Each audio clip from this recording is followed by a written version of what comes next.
Welcome back to the channel, everyone. My name is Nick Simi, and a little surprise for you guys. So at first I was saying that there was gonna be 3 videos of the 40-yard dash series. I've decided to extend that to actually 5. So the first 2 videos, the first one was looking at the start and the initial setup. The second video was looking more into the top end sprint mechanics or running form. And then now I even wanted to break it down further in terms of lower body exercises and drills, core movements, and then upper body exercises and drills. So in today's video, I'm going to go into the lower body drills, the lower body exercises that you can hopefully do at home, either by yourself or with a friend. And for those of you that haven't tuned in, this is the sweatshop or my home gym. So I'm excited for this video, and yeah, let's get to it. So I wanted to break down the 40-yard dash movements by 5 pillars. And the first one pertains to the stance.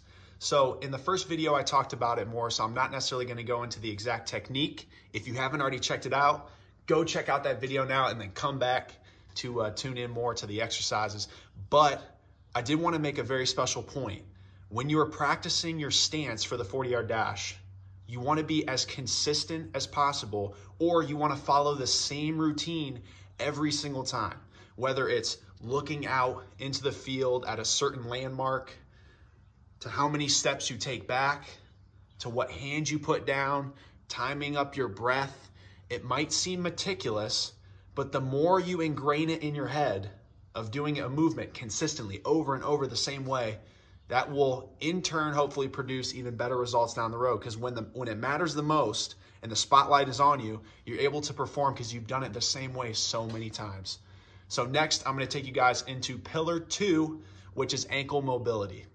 So in order to get into the correct position for the 40-yard dash, remember that I mentioned in the first video that you want a 45-degree shin angle, which looks something like this. That's made with the lower leg and the foot.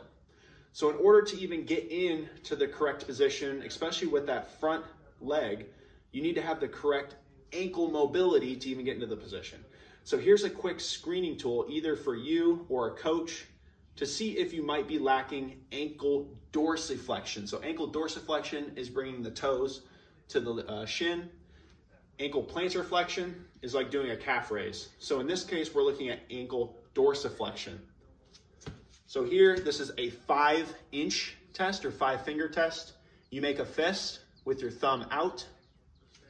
You put it up against a wall, or in this case, a beam, and you put your toes right up against the back of your fist. Next, you're going to keep your whole foot on the ground, especially keeping the heel on the ground. Slow and controlled movement. You're trying to bring your knee to the wall. If you're able to complete this, you probably have enough range of motion in the ankle to get that 45-degree shin angle. If you're lacking, then here are some exercises for you in order to increase ankle dorsiflexion. So this exercise is called ankle band distraction, and this is in order for you to improve your ankle mobility. Say hello to my dog Oliver. He's a little corgi, 4 years old. What's up, dude? I've been training them too. He's my only client right now. But anyways, you're going to take a band, super high-tech equipment here. A band and an elevated surface or a box. So you're going to put the band so it provides a pull kind of at an angle backwards and downwards. So I can even adjust this a little bit lower. Get your foot fully on the box. You're going to feel it kind of pulling your foot backwards, like I said. You're going to do the same movement like with the 5-finger test, slowly bringing your knee forward, holding it for a second, and coming back. Slow and controlled movement, keeping your full foot on the ground, especially your heel, hold it, and slowly control back. So with the joint of your ankle, imagine this is the top of your joint, and this is where your foot is kind of inserted. So with the band pulling backwards and down, you're able to unlock a little bit more range of motion in ankle dorsiflexion. Give it a try. So it's really important when you're firing out at the start to achieve triple extension, especially off of that front leg. And that is plantar flexion, or coming up onto your toes. Your knee is going to be straight and your hip is going to be an extension or backwards, a little bit behind your body. So triple extension is super important for exploding out and getting proper acceleration out of the start. So here are wall drills that you can do that help promote the triple extension. It gets you used to the position. And it also, is a static way of teaching yourself to drive your feet. So to get set up, you're gonna get into that 45-degree angle like you're firing out of the start. You're gonna be on your toes. My shoulders, my hips, my knees, my ankles, everything's gonna be in a straight line. If I'm bent this way, or if I'm arching my back, that's not what we want. We wanna make sure everything is in a straight line. Core is tight. Arms are shoulder width apart, straight ahead, arms are straight. You're gonna start, this is pistons. So you're gonna have one leg up, you're gonna drive it down and replace it. You're just gonna do one side at a time. 5 reps each side. So here, down up, down up. You're thinking about getting separation with this thigh and the thigh that's on the ground. Just doing a small movement is not assimilating what it's exactly gonna be like firing out. You really wanna get the separation of your thighs, and also remember our separation of our arms. So those are pistons. You wanna replace it to where your foot was and replace it back up. So one more time, piston, down, up, down, up. You can do a switch between the 2 legs. So here, switch, switch, switch. You can do a double and you can do a triple.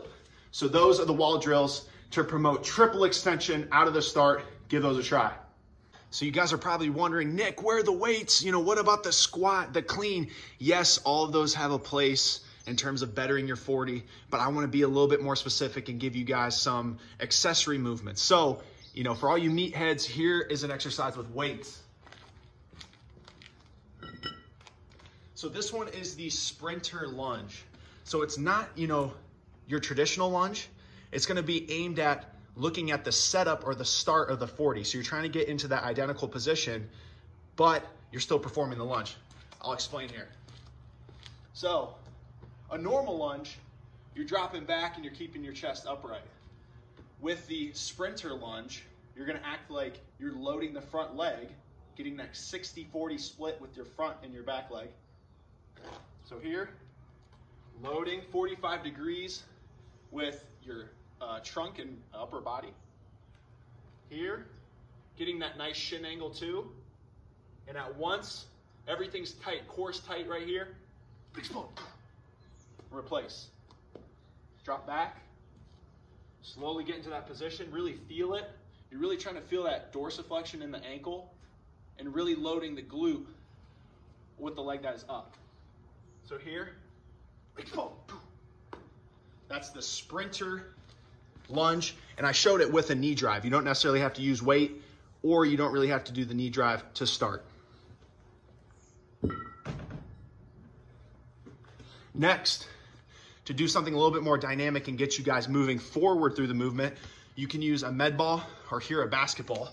You're gonna get in the same position, but you're gonna explode out and get triple extension, and you're also gonna press the ball as far as you can.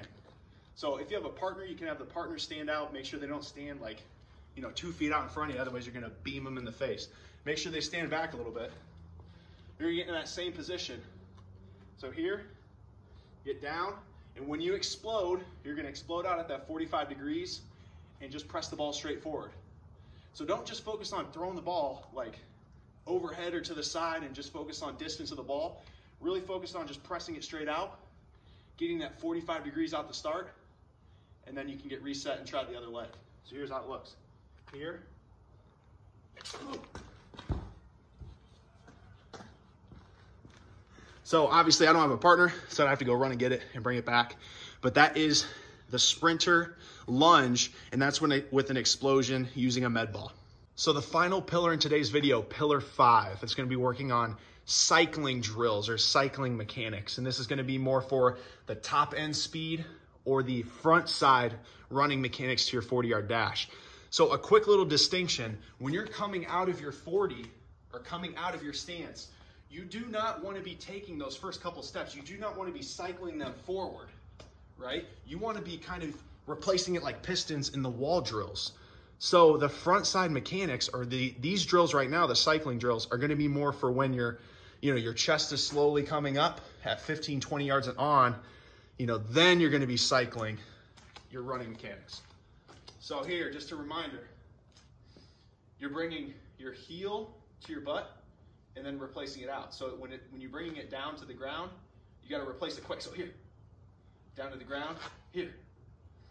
So you can do that just with a single leg. You can do a single leg stance. It's called skin the cat. So you go here, and then go here, here. So you can do that standing still. So that'd be a static movement. Something a little bit more dynamic. You can do cycling in place. So I might have detailed that in the top end speed video, but just to show you again. So here, it's replace up. See how I kind of get that little kick and that recoil up? That's gonna be working more front end mechanics. So you can do that, to each side. You can do that just statically, or you can do that with movement, 10, 20 yards. So give those a try. Pillar 5, cycling drills for top end speed mechanics. So that's a wrap for today's video, going through the 5 pillars of lower body training for the 40-yard dash, which are stance, ankle mobility, triple extension, wall drills, and lastly, cycling drills. If you guys like this video, make sure you like it, you comment, subscribe to my channel, follow me on other forms of social media, Instagram, Twitter. Even share this to other teammates, coaches, your brother, your sister, your mother, whoever. I want to hear from you guys, and I'll make sure that I'll answer all DMs and all questions in a timely manner too. I appreciate you guys again and look forward to making more videos soon.